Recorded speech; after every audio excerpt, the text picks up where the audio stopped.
La résistance à l'échelle fédérale contre la couverture de téléphonie mobile s'amplifie. Les nombreuses années de travail informatif, souvent très exigeants et difficiles, venant de divers sceptiques et adversaires de la téléphonie mobile, commencent à porter leurs fruits.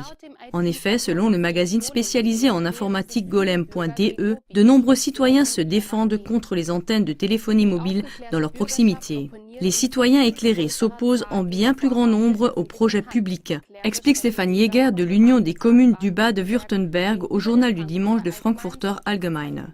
Cela retarde non seulement la construction de gares et d'aéroports, mais aussi l'expansion de la téléphonie mobile. Selon Vodafone, les citoyens du Bade-Württemberg en particulier se défendent de plus en plus contre la couverture de téléphonie mobile.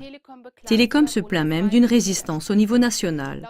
Selon Vodafone, les initiatives citoyennes rendent difficile la construction de gares à Stuttgart, Mannheim, Schörndorf, Weinblingen, Ludwigsburg et Kernen, selon le journal du dimanche du Frankfurter Allgemeine.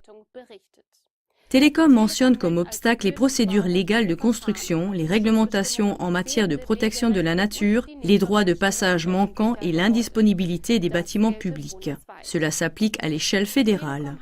Télécom avait déjà fait valoir que les municipalités avaient déclaré « Non, nous ne voulons pas d'un emplacement de téléphonie mobile dans notre paysage ». Environ une commune sur 10, et je ne veux pas le cacher non plus, résiste à notre offre d'améliorer la couverture radio, a déclaré Walter Goldenitz, directeur général de Technologie Telekom Allemagne. Nous attendons actuellement l'accord pour des centaines d'antennes d'émission, a déclaré Timotheus Höttges, PDG de Télécom, lors de l'annonce des résultats trimestriels. Un directeur municipal d'un opérateur de réseau rend compte au magazine informatique golem.de de ses expériences intéressantes et amusantes avec l'expansion des antennes dans les municipalités. Par exemple, un éminent habitant de la région a réussi à retirer une antenne grâce à ses contacts avec l'administrateur du district. Dans un quartier de Waiblingen, on voulait avoir une antenne aussi loin que possible, à plusieurs kilomètres. À l'époque, le directeur avait fait valoir que l'antenne devait avoir une hauteur d'au moins 60 mètres.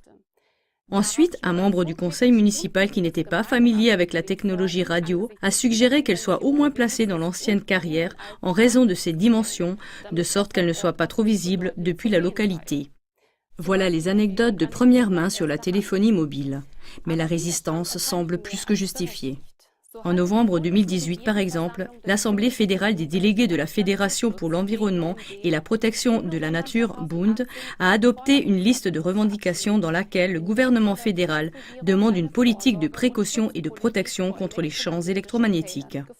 Lors de la planification et de la construction d'antennes de téléphonie mobile, une attention particulière doit être accordée aux lieux où se trouvent des utilisateurs sensibles, tels que les écoles maternelles et primaires. Là, des valeurs limites des équipements nettement plus basses et les règles de distance améliorées doivent être spécifiées, qui doivent également prendre en compte les effets non thermiques sur la santé et contribuent à les prévenir. La Bund a déclaré.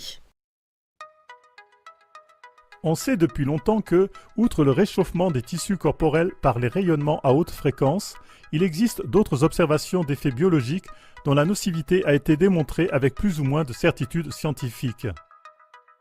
Les valeurs limites des missions existantes sont destinées à protéger contre l'effet thermique connu. En outre, l'influence sur les ondes cérébrales est également suffisamment prouvée d'un point de vue scientifique. Selon Bund, il y a des indications claires d'autres effets. Par exemple, l'influence sur la circulation sanguine dans le cerveau, l'altération de la qualité du sperme, la perturbation de l'information génétique, les effets sur l'expression des gènes, ainsi que les indications de mort cellulaire programmée et le stress oxydatif cellulaire. En raison de l'expansion croissante de l'infrastructure 5G, on peut craindre une exposition accrue au rayonnement dans presque tous les domaines de la vie.